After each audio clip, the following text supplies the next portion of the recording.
दोस्तों, मेरा नाम राशिद जहीर है और आप देख रहे हैं online news India. Gujarat Morbi का पुल और उससे मरने वाले लोगों की बातें देश के हर एक आदमी की जबान पर हैं। आपको एक ऐसी बात बताने जा रहा हूं कि जहां उनकी व्यवस्थाएं और वहां जो अस्पतालों के अंदर जिस तरह का भी इलाज मरीजों को मिला है, उसके बारे में आप देख करके सुन करके भौचक्के रह जाएंगे। एक महिला, उसके दो बेटे, वही उसके काम करने वाले वाहिद जरिया, उनको मृत मानकर, मुर्दा मान करके वहां पर जो अस्पतालों के जो सर्वे सर्वा थे, मोर्चरी में डाल दिया। वो महिला अपने दोनों बेटों को ढूंढती रही। प्रधानमंत्री के आने की वजह से लोग इतने बिजी हो गए रंग रोगन में, अस्पतालों की दशा सुधारने में, कि जिंदा लोगों को भी उन्होंने मुर्दा लोगों में डाल दिया। महिला वहां गई, वहां उसके दोनों बेटों की सांस चल रही थी दर्शकों। उसके बाद उसने किसी तरह से उनको वहां से निकाला, मुर्दा लोगों के बीच में से। आप अंदाजा कर सकते हैं क्या सीन होगा। वो प्राइवेट हॉस्पिटल में गई, वहां पर उन बच्चों की जान बची, वरना वहां की व्यवस्थाओं ने और वहां पर प्रधानमंत्री के आने की आहट ने ऐसा हालात पैदा किए कि जो मर गए थे पानी में से गिर करके, पुल से गिरकर, वो तो मर ही गए थे। जो बच गए थे, जख्मी थे, उन्हें भी मुर्दों में गिन लिया गया। द प्रिंट ने इस खबर को छापा। आप देखेंगे दर्शकों, मैं आपको दिखाऊंगा। द प्रिंट आपकी स्क्रीन पर है। लिखता है, अखबार के फोन करते रहे लेकिन कोई नहीं आया। मोरबी में बच्चे लोगों की दहशत, पीड़ा और लंबे इंतजार की कहानियां। पहली स्टोरी तो इन्होंने किसी और की दिखाई है, लेकिन मैं आपको सीधा वहीं लेकर जाना चाहता हूं कि हालात क्या हुए हैं। देखिए दर्शकों, आपकी स्क्रीन पर खबर है कि मोरबी सिविल अस्पताल में शवों के बढ़ते ढेर के बीच गुलशन राठौड़, इस महिला का नाम है। गुलशन राठौड़ ने अपने जिंदा बेटों को बाहर निकाला था। वो कहती हैं कि घंटों तक ढूंढने के बाद जब मुझे अपने बेटे नहीं मिले तो मैं अस्पताल के मुर्दा घर में गई। एक महिला मुर्दा घर के अंदर गई, उन्हें वहां लावारिस शवों के साथ लिटाया हुआ था। मैंने देखा उनकी सांसें चल रही थी। मैंने तुरंत उन्हें पास के प्राइवेट अस्पताल में ले गई। उनके दोनों बेटे, जिनकी उम्र 18 और 20 साल है, परिवार में अकेले कमाने वाले हैं। वो बताती हैं, गुलशन राठौड़ जिनका मैं बात कर रहा हूं, दोनों मिलकर लगभग 15,000 रुपये कमा लेते थे, जिससे हमारे घर का खर्चा चलता है। दोनों की रीढ़ की हड्डी में चोट लगी है। अब मुझे नहीं पता कि हमारा गुजारा कैसे चलेगा, हम क्या खाएंगे, कैसे घर का किराया देंगे।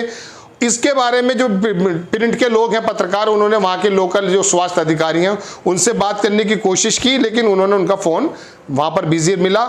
अब मैं आपको एक तो कहानी है ये दर्शकों, ये कहानी कहूँगा और क्या कह सकता हूँ। एक औरत, एक महिला अपने बेटों को ढूंढते हुए जब अस्पताल में चक्कर लगा रही होगी और पता ये चला कि उसके बच्चे मुर्दा लोगों के साथ लेटे हुए हैं लेकिन उनकी सांसें चल रही हैं, उसकी आस तो वाकई बन गई होगी, उसके दिल में खुशी की लहर भी होगी। लेकिन वो सीन देख सकते हैं इस भारत में क्या हो रहा है, उस गुजरात में, जिसकी शिक्षा के, जिसकी स्वास्थ्य के, जिसकी सड़क के बारे में यह कहा जाता है कि हमने जबरदस्त प्रदेश बना करके हिंदुस्तान के सामने रखा, उसके बाद इलेक्शन लड़ा। उसके हालात ये हैं। इसी अखबार में, हालांकि बीबीसी ने भी इस खबर को छापा है, मैं एक चीज आपको और दिखाना चाहता हूं। लिखता है, अखबार के पुल गिरने में हादसे के बचे लोगों का कहना है कि अगर दमकल विभाग, पुलिस, अस्पताल ने समय पर कार्रवाई की होती और लोगों की जान बचाई जा सकती थी। खबर है कि इस हादसे में 141 लोग मारे गए जबकि 224 को बचा लिया गया। आगे लिखती है जमीला बेन शाह, ये जो तस्वीर आपको दिख रही है, इसकी खबर बीबीसी ने भी छापी है, लेकिन मैं दिखाता हूं, फोटो में दिखा रही हैं, 7 लोग मारे गए इसके परिवार के। जमीला बेन शाह भी गुजरात के इसी सदी पुराने मोरबी पुल पर अपने परिवार के साथ मौजूद थी। अचानक पुल टूटा और जमीला बेन शाह पानी में गिर गईं।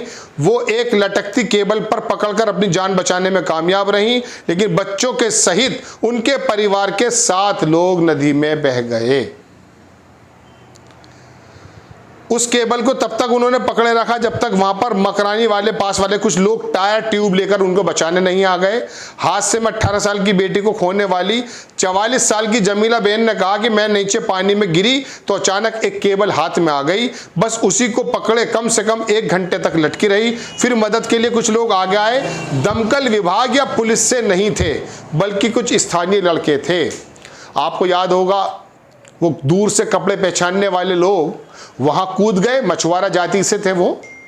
उन्होंने वहां पर उस समय ये नहीं देखा, मैंने आपको पहले भी एपिसोड में कह चुका कि मरने वाले कौन है और बचाने वाले कौन है। सिर्फ एक बात समझ में उनके ये आई कि हमें इंसानियत का तकाजा को अदा करना है, लेकिन नेतागिरी, राजनीति इससे दूर रहे, इन जज्बातों से दूर है। इसमें कोई दो राय नहीं कि राहुल गांधी ने शानदार बात करते हुए कहा कि मैं इसको पॉलिटिसाइज नहीं करना चाहता, लेकिन आप जरा इमेजिन करें कि अगर ऐसा मामला किसी ऐसी जगह होता जहां पर भाजपा की सरकार नहीं होती, तो क्या भाजपा के नेता अपने गलों को साफ करते हुए टीवी पर इस वक्त कितनी तेज बोल रहे होते, इस बात का अंदाजा लगा सकते हैं।